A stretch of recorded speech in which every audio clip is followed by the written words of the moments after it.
Assalamualaikum warahmatullahi wabarakatuh. Ketemu lagi di Dongeng Tengah Malam.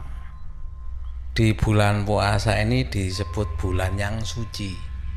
Makanya mumpung kita berada di bulan yang suci ini, mari kita berdoa bersama-sama. Semoga kita, keluarga kita, saudara kita, teman-teman kita semuanya diberikan kesehatan, dihindari dari wabah penyakit yang sekarang ada, dan dilancarkan semua, dimudahkan semua apa yang kita kerjakan. Dan semoga wabah yang melanda dunia khususnya Indonesia ini segera berakhir berkat doa kita semua di bulan yang suci ini. Amin. Untuk yang belum subscribe, monggo di subscribe, komentar-komentarnya dan like-nya jangan lupa ya. Dan untuk yang di Spotify, jangan lupa follow untuk mengikuti cerita-cerita dari Dongeng Tengah Malam selanjutnya. Untuk dongeng kali ini saya akan membawakan kiriman cerita dari Mas Zaim Amran ya. Terima kasih Mas Zaim Amran telah beberapa cerita ya, pengalaman waktu kecil dulu yang kita tidak tahu jadi tahu. Cerita ini didapat dari seorang tukang kebun yang bekerja di rumah Bu Bidan di desanya Mas Amran ini. Jadi narasumbernya dari tukang kebun ini. Disebut saja di sini nama tukang kebun itu adalah Mas Soleh. Ini bukan nama sebenarnya ya, karena nggak etis kalau menceritakan, nanti jadi perhatian ya kalau kita sebut nama aslinya menurut Mas Amran seperti itu. Jadi ibunya Mas Zaim Amran ini kebetulan memang kan rewang di tempatnya atau di rumahnya Bu Bidan ini semenjak Mas Amran ini kecil. Jadi semenjak umur 2 tahun ibunya itu rewang di tempatnya Bu Bidan hingga menginjak Mas Zaim Amran ini SMA. Ibunya itu rewang di rumahnya Bu Bidan ini bersama dengan Mas Soleh yang menjadi tukang kebunnya di situ. Zaman dulu di desa itu jarang namanya dokter praktek, tuh hampir nggak ada. Adanya itu biasanya di puskesmas desa.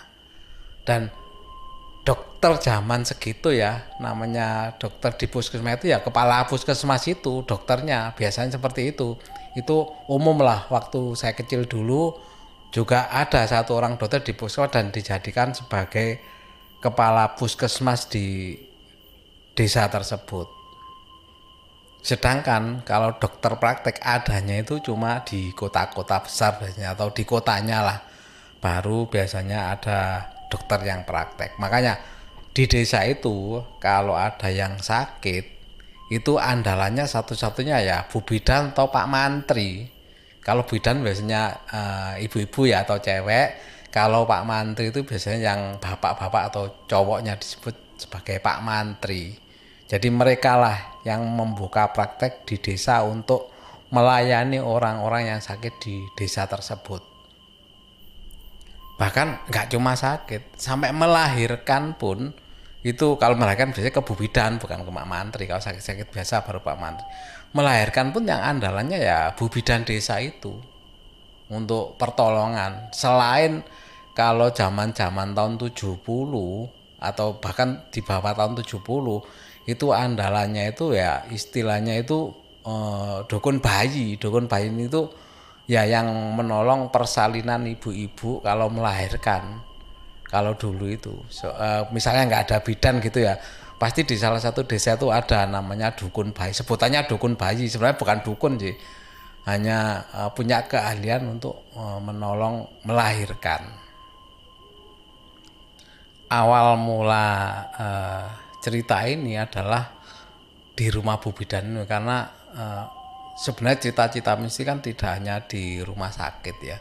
Kalau rumah sakit itu umum lah, mesti adalah cita-cita. Tapi kali ini di rumahnya Bu Bidan ini ada cita-cita mistis. Bahkan tetangga-tetangganya itu juga pada tahu bahwa di rumah Bu Bidan ini sering orang-orang itu mengetahui ada penampakan-penampakan yang muncul. Jadi penampakan itu sepertinya untuk menakuti orang-orang di sekitar situ. Jadi ada beberapa cerita, salah satunya ini yang dialami oleh Mas Soleh ini yang memang bekerja di situ ya. Jadi tahu betul Mas Soleh ini kondisi rumah Bu Bidan itu ada hal-hal mistis apa itu yang paling tahu ya Mas Soleh ini. Lah, yang bekerja di rumah Bu Bidan ini kan Mas Soleh sama ibunya Mas Jaim Amran ini ya. Tapi kalau rumahnya ibunya Mas Jaim Amran ini kan deket sama tempatnya Bu Bidan. Jadi sewaktu-waktu ibunya ini berangkat itu nggak sampai perjalanan jauh. Jadi subuh gitu ya. Habis subuhan ibunya Mas Jaim berangkat langsung beres-beres di rumahnya Bu Bidan ini. Lah sedangkan kalau Mas Soleh ini kebetulan kan rumahnya agak jauh. Jadi kalau berangkat itu diawali sama Mas Soleh. Bahkan diperkirakan sama Mas Soleh ini kalau sampai di tempatnya Bu Bidan itu subuhan di sana. Jadi nggak sampai subuhan di rumahnya Bu Bidan ini supaya nggak sampai telat-telat datangnya. Dengan harapan habis sholat subuh kan bisa langsung mengerjakan. Dan nggak sampai kesiangan, soalnya kalau kesiangan kan keburu nanti ada pasien yang datang atau apa. Pada suatu hari Mas Soleh kan biasa berangkat kan pagi, sampai di rumah Bidan kan pagi ya, pagi sekali, dianggap pagi sekali karena sebelum subuh.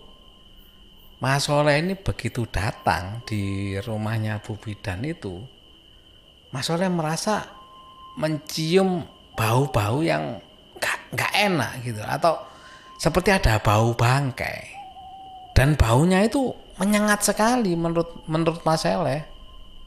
Tapi karena hari masih gelap, batin Mas Soleh nantilah agak terangan dikit, agak siangan dikit lah mau dicari, karena dicium sana sini gak kelihatan karena masih gelap. Dan juga Bu Bidan ini kan paling gak suka kalau ada bau-bau yang seperti itu. Makanya nanti kalau agak siangan, Mas Soleh bermaksud mencari asal muasal dari bau yang gak enak tersebut. Sedikit gambaran tentang kondisi rumah Bu Bidan ini ya. Jadi ruangan untuk rewang itu kan di belakang. Karena di belakang Mas Soleh itu bergegas ke belakang untuk membuka pintu belakang. Jadi gambarannya antara ruang untuk rewang dan ruang pasien itu ada sedikit halaman yang memang sengaja ada space ya, supaya bisa dibuat untuk nyemur baju, spray dan lain-lain ya, bekasnya dari orang-orang yang melahirkan itu. Pada waktu Mas Soleh ini mau ke belakang, mau membuka pintu belakang itu, ternyata pintu yang di belakang sudah terbuka. Dan Mas Soleh melihat kok ada orang yang menyapu. Dalam hatinya Mas Soleh, kok tumben ya Yusum ini jam segini kok udah berangkat, udah sampai di rumahnya Bu Bidan. Yang dimaksud Yusum itulah ibunya dari pencerita ini. Sambil masih bingung Mas Soleh masih di pintu itu ya, Mas Soleh sempat menyapa, "Yuk, tumben jam-jam ini wis mangkat." Maksudnya, "Mbak, tumben jam segini kok sudah berangkat, sudah ada di sini." Dan waktu itu katanya Yusum ini cuma menjawab dengan bergumam aja, Terus setelah menjawab itu langsung masuk ke ruangan rewang. Dan Mas Soleh masih belum sadar karena Mas Soleh langsung ke depan untuk membuka keran yang buat menyiram halaman depan ya. Kan dia harus segera beres-beres, jadi gak sempat memperhatikan bahwa itu Yusum yang dimaksud atau enggak. Tapi Mas Soleh yakin bahwa itu dianggap Yusum gitu loh. Setelah menyiram halaman belakang selesai, Mas Soleh masih belum ada rasa curiga terhadap yang disapa tadi. dan langsung kembali ke ruangan rewang lagi Mas Soleh ini buat mandi, karena selesai mandi biasanya kan langsung bersiap-siap untuk sholat subuh. Selesai mandi, Mas Soleh ini mencari Yusum yang dilihatnya tadi. Maksudnya ini Mas Soleh mau pamitan untuk sholat di masjid, karena memang kebetulan masjidnya tidak jauh dari rumah Bu Biden. Tapi yang dicari-cari itu nggak ada. Padahal tadi jelas-jelas Mas Soleh melihat setelah disapa Mas Tolet, walaupun nggak jawab, hanya gitu aja. Sampai dipanggil-panggil dan dicari di dapur, tidak ada orang sama sekali. Begitu menyadari itu, Mas Soleh langsung bulu kuduknya ini merasa merinding dan segera bergegas mau membuka pintu belakang tadi yang terbuka ya kan, mau ke masjid ya. Begitu pintu mau dibuka, ternyata masih terkunci rapat dan tidak bisa dibuka. Dan kuncinya tuh memang ditinggal di ruang rewang, karena pikirnya Mas Soleh tadi kan sudah dibuka, ngapain bawa kunci gitu loh. Jadi kuncinya ditinggal di ruang rewang, mau langsung keluar ke belakang, lewat belakang.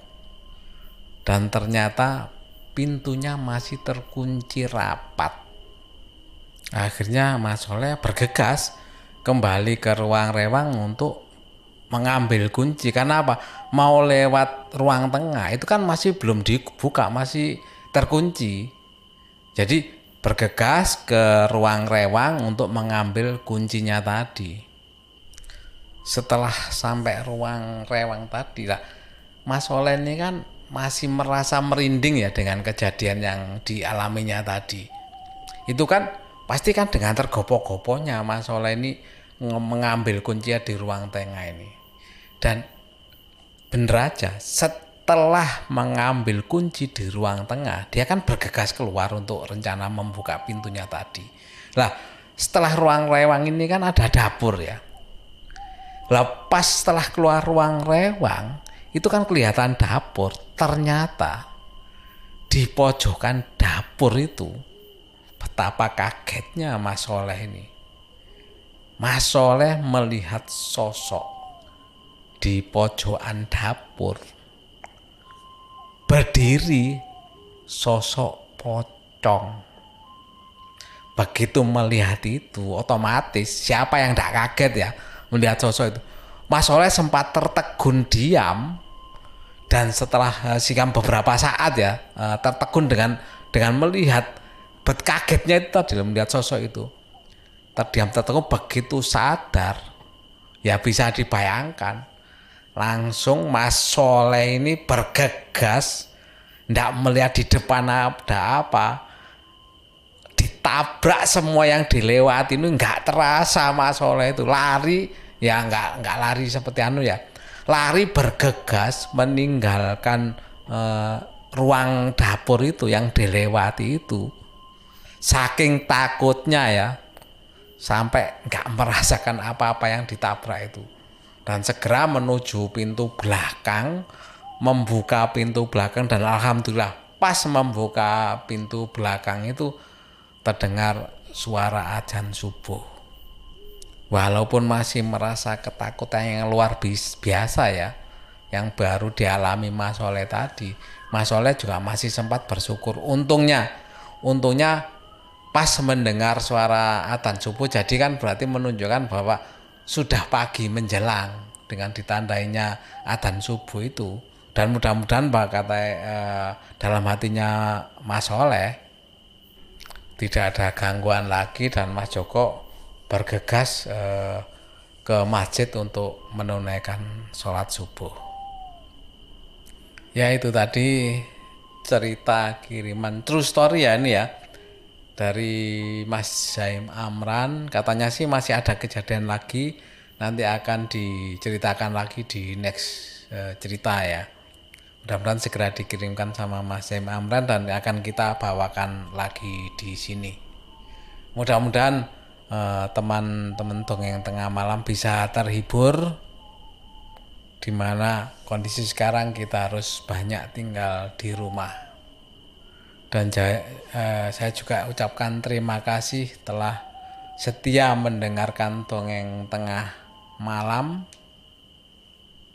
Dan juga terima kasih atas komentar-komentar yang diberikan, walaupun hanya sekedar si halo, assalamualaikum, atau menjawab waalaikumsalam. Terima kasih, semua itu memberikan semangat bagi dongeng tengah malam untuk tetap memberikan cerita-cerita yang lebih menarik lagi. Demikian, terima kasih, saya akhiri. Wassalamualaikum warahmatullahi wabarakatuh.